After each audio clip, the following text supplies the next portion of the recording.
Hello, everybody. I'm Jake Short. This is the 12 Ronnies podcast, and today we are joined by Colin Smith from Dexterity Solutions and Geoff Hudson Searle from IBEM. I would give you the whole title of that company, but it's quite long. Interestingly, Colin is a listener and he's written several books on the subject of listening. And Geoff Hudson Searle writes books about conversations and communication. So we're up for a very, very good conversation, which hopefully won't involve me that much because it's about these two listening and talking. So here's where we're going to start. So listening, we have seen around the world that we've had this glory of social media that it means that everybody is now just listening to or sharing opinions with people who agree with them.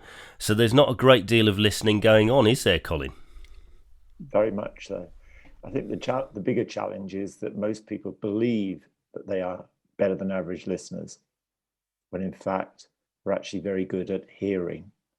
And when I say that to people, I get a look of, but isn't hearing and listening the same thing? And so I ask them the question, when was the last time you felt really heard? And that really throws them. And it's then I'm able to explain the difference. And essentially the difference is we hear from, we listen to. And so hearing is passive. We don't have to do anything. So if I'm in a busy restaurant with you and Geoff and we're talking away and someone calls your name out, you'll turn around and say, somebody called my name out. I wouldn't have noticed. And it's also why we don't sleep particularly well in new beds because of all the other noises. So it's there to keep us safe, and it happens all the time. Listening, on the other hand, is something that we have to intend to do. I have to actively intend to listen to you. And that's really the key difference, and why a lot of people think they're good listeners, but in fact, they're just good hearers. So it begs the question, though, Colin, is if people are in this listening frame of mind, actually hearing, as you say, Geoff, doesn't it mean that you actually should spend the time trying to say something meaningful and purposeful? Look, I love what you've just said, but I think when I talk when Colin just spoke, then I think there's prevalence in the words he said. I mean, the question you've got to ask yourself: what were we doing before? We saw historically the fax machine. We saw historically emails. We saw the shortened version of emails. We've seen collaboration tools, and we've seen sending messages on Slack. And everybody in the world expects a quality level of delivery in business, but actually they're not listening to their employees. They're not interacting with their employees. They're not getting to even be empathetic or even understand their employees. I think there's a huge issue there. You're not going to even get to a meaningful conversation or a purposeful discussion without spending the time with your people in really and truly engaging on what is required. And we can't live in an autonomous world without that level of interaction. Um, so interesting that you say that about people talking to their employees and talking to their teams and stuff like that. Colin, would you agree that quite a lot of this listening and hearing that you're talking about actually also works a lot better if you're sat in front of somebody and you can see them? Obviously, with the change in circumstances forced by the lockdown in most countries in the world, we're now exactly as we are doing now. We're conducting this interview. I'm in Somerset. Geoff is in London. In London. You're in London as well, but we're separated by hundreds. It could be thousands of miles, and we're having this conversation, and it will sound like we're almost in the same room. However, there is that question about the actual sort of nuance and the environment and things like that. Each of us are looking and in different environments. How does that affect this ability to hear and listen? And I'm particularly interested in the context of what Geoff's talking about inside a work and team environment. Sure. I think it's such a good question, because if all we're doing is hearing, we're just hearing the words. We're not hearing all of the other aspects of the person that we're engaging with. Sometimes we can do coaching without the video because it causes us to listen more. Because I'm getting some clues and cues from you and from Geoff about how you're responding and reacting to what I'm saying. But what I'm not getting is the whole picture. So it is a bit condensed, and we have to work harder to listen.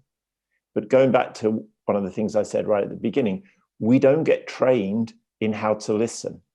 And yet listening is one of the most important things of the 4 communication mediums, such as reading, writing, and speaking.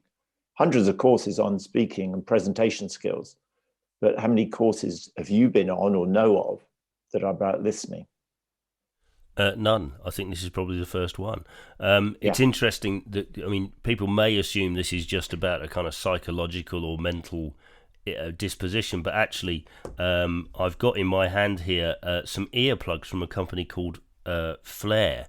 And Flare, what these do is they cut out reverberation inside your ears so you can hear better. And it goes back to your point about having that ambient hearing. And it's actually, I'm testing them out because I suffer from tinnitus and things like that.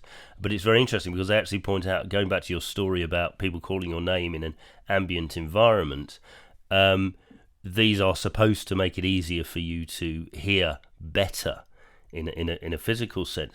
But so it's not just the psychological idea or the mental disposition. It's actually, there is a physicality to this. So Geoff, here's my question then.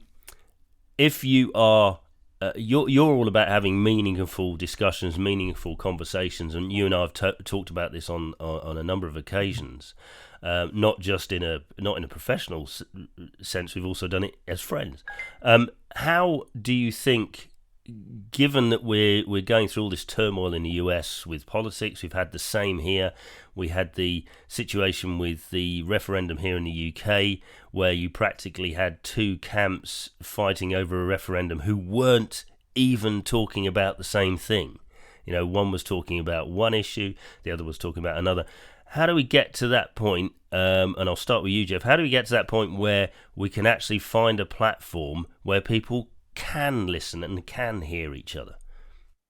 So I think you missed the latest referendum, which is the Scottish referendum, which is about to commence. If you heard Nicola Sturgeon on the news only 2 days ago, that seems to be happening. So I would say, from a geopolitical standpoint, we've got a lot of issues, but a lot of these issues actually stem from one fundamental factor.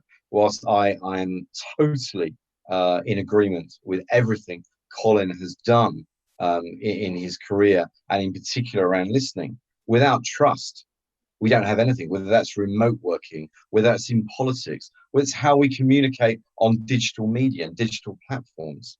We need effectively a trust platform, if you want to call it that, but it must be the glue that deals with things like self-trust, the relationship, organizational trust, market trust, and socialite trust. You know, these are big fundamental issues. If you don't listen, if you don't have transparency, authenticity, and you're not empathetic to the people, how do you expect to get a behavior outcome which is defined, which is going to actually bring people and organizations together and unity together? Okay, and this is the problem we've got. We've got it in politics. In the US, we've got problems. It doesn't matter where we look around the world. I've never seen such a disarray of geopolitical affairs. But the fundamental factor around anything, whether it's political, business, or at home, it's trust. Colin, trust. Yeah. The point I was going to make about the differences in opinion, it starts for me, listen first. So if you and I are sat opposite each other, and on the table is a number 6, it looks like a 6 to me. It looks like a 9 to you. And I tell you it's a 6, and you go, no, it's a 9. No, it's a 6, it's a 9. I go, Jake, but you're an intelligent man. Can't you see it's a 6? But if I decide to listen first, and be prepared to have my mind changed. So I trust that you're going to be the same for me. I can come around to your side and say, help me understand why you see it as a 9. I go, oh my goodness, I see it as a 9 now. But you come around to my side and you see it as a 6. And therefore, we've got a much better basis on which to take things further and discuss it further. But we start then, and the point Geoff makes about trust is really important. It starts with that connection. And if we don't have that connection, which starts with listening, we're not going to be able to trust each other. Which brings me on to a point. I was watching a rather dreadful clip over my breakfast of a man being arrested on a train in Liverpool for not wearing a mask. And I was watching it and I was thinking, this is all dreadful, but it lacks one thing, which is context. So yeah. You've given a great example of the 6 and the 9, but it doesn't, that listening and being able to understand somebody else's position, isn't that down to context? Also, I'd like to just add to that, as you talked about the 6 and 9, it was actually 69% of my trust survey that I commissioned earlier in the year by Datapad for IBEM, that's International Business and Executive Management, just for the point of reference. That 69% of all participants that were surveyed within the research paper said they didn't trust their line manager or they didn't trust their CEO. I was not surprised. Mm. You know, when McKinsey did the global leadership survey, last year, around 14,500 businesses, and showed that 84% of leadership did not want to change, did not have the skills or capacity to grow, and didn't have the ability to drive further productivity within their organization. And that was surveyed between small, medium, and public listed companies. No big surprise that trust is a big issue in leadership. Trust is a big issue in government. Trust is actually a big problem at home. The bigger question is, are we going to be listening to more? Are we going to listen more? Are we actually going to be more empathetic?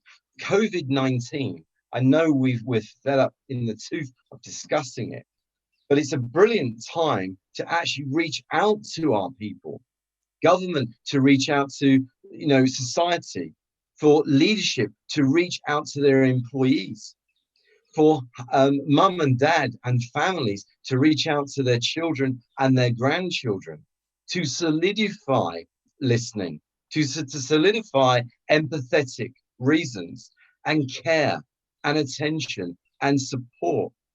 Then you're going to build relationship and build the glue that I talked around the trust issue, and hopefully purpose.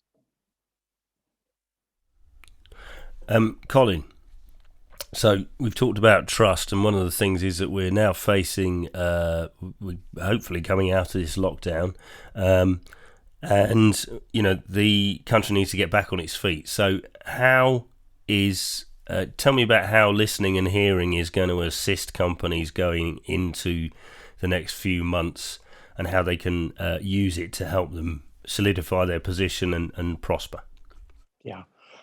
Again, this is such an important topic for this time as we come out of lockdown and come back to work, come back to school, rebuilding those relationships. People are fragile, and the more we can check in with them. So instead of asking, how are your numbers doing? We could ask them, how are you doing? Would be really helpful. If we were to, everyone's not going to go back to work. We're not going to stop having some of these Zoom conversations, but how about having conversations which is just to check in with each other? So trying to mimic in a slightly contrived way, the coffee breaks and the lunch breaks by having 10 minutes with each other and talking about stuff that isn't work related, checking in to see how each of us is doing and getting on with this all. But if we don't trust our manager, if we don't trust our partner, if we don't trust our friends, then we're not going to be able to open up and share what's really going on. So if I don't trust you and Geoff, I won't tell you about what's happening at home or what's happening to me medically, but there is stuff going on. And so the more that we are able to trust each other, the more we're able, and starts with listening, is we create a safer environment to be in. And I was in a call recently where there was 4 of us in the breakout room, and the 3 other people had all left their previous jobs because their boss didn't listen to them. And there wasn't safe enough, so there was no trust for them to be able to open up and share what was really going on. So we've now got a situation, Geoff, that lots of people are now working from home, and lots of people think this is an interesting development. One of the issues is, and this comes back to your point about trust and also your point about listening and hearing and understanding, Colin. There's news now that large corporations have had a really good reaction from customers where they're talking to somebody over a Zoom call and a cat jumps on their lap. So actually humanizing the corporation. Do you think that's part of the listening and hearing and understanding, Geoff? I think that's an interesting one with the cat. I think that you don't need to stop there. We've heard and seen a lot of very obscure sites in the back of the room and in front of the room. And I've had many colleagues in the legal profession and professional services profession that have many distractions which take them away from their work. And I always say, yes, you're busy doing what? Is this activity versus productivity? And I go back to what Andy Barrett, an associate of mine who's a chairman of the Ford Motor Company, said in the Telegraph recently, that we are missing the corridor chats, the coffee chats, the chats around the photocopier, having a coffee, having a sporadic lunch because you can. And that's where a lot of the background discussions, as a non-executive director as well, it's the conversations that need to happen outside of the boardroom or outside of the Zoom call that make things work.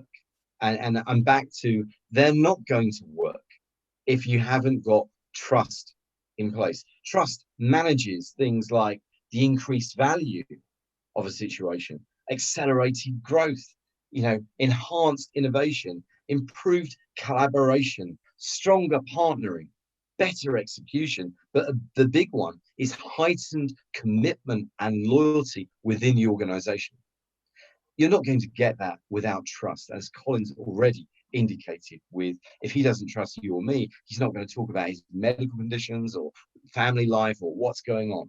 So when the World Economic Forum said last year, unless there's an EI component within leadership in the next 10 years, you're out of a job. No big surprise, because this era now that we have means that if you are working from home, we've got to increase your trust. Actually, we've got to communicate more. We've got to start listening. We've got to start understanding, because otherwise it's teamwork and orientation of teamwork and organizational development is not going to work.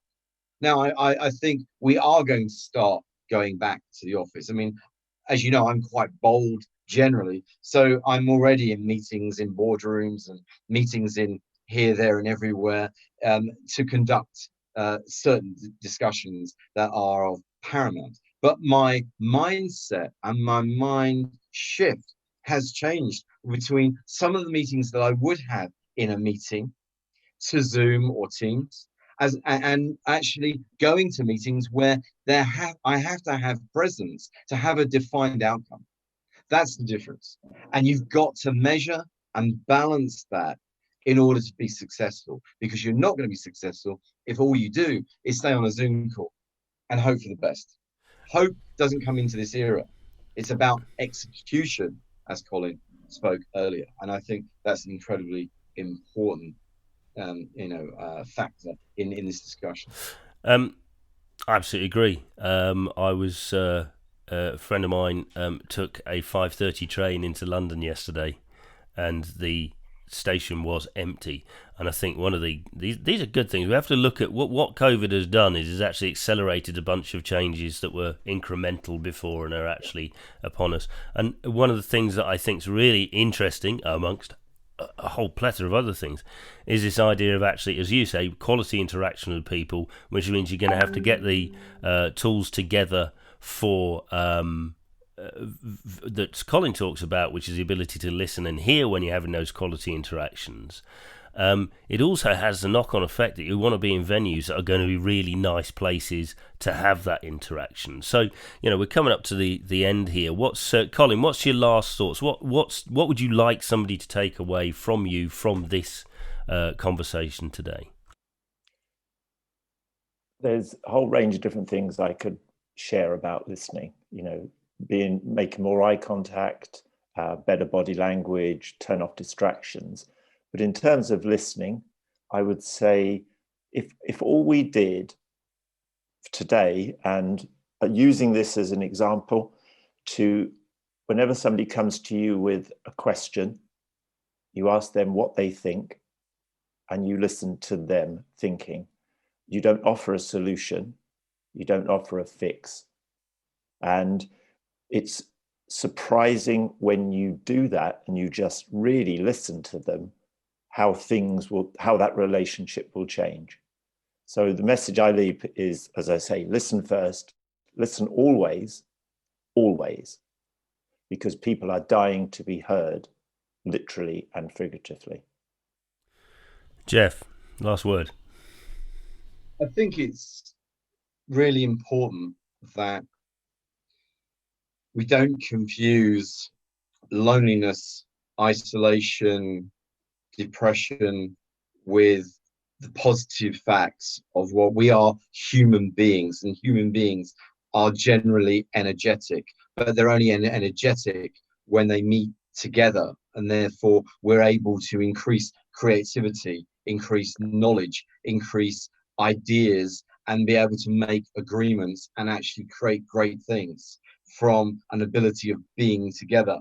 I think if I was to look at 5 circles at the moment on a whiteboard, I'd say, there's a need, there's talent, there's passion, and there's conscience. But actually what addresses the 5th and brings everything together is the voice.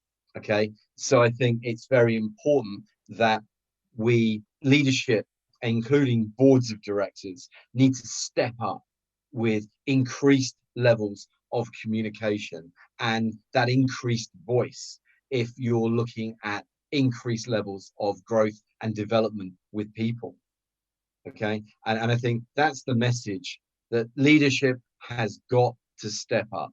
And I mean leaders at home, mum and dad, grandma, granddad. I'm talking about business, I'm talking about executive leadership teams, board of directors, and I'm talking about presidential and government leaders need to step up and stop misbehaving around issues of ethics and morals, right?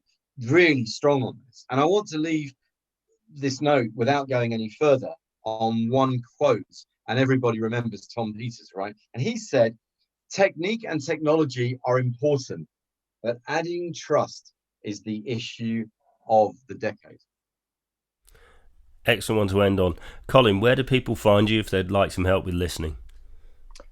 So my website is the best, which is www.dexteritysolutions.co.uk.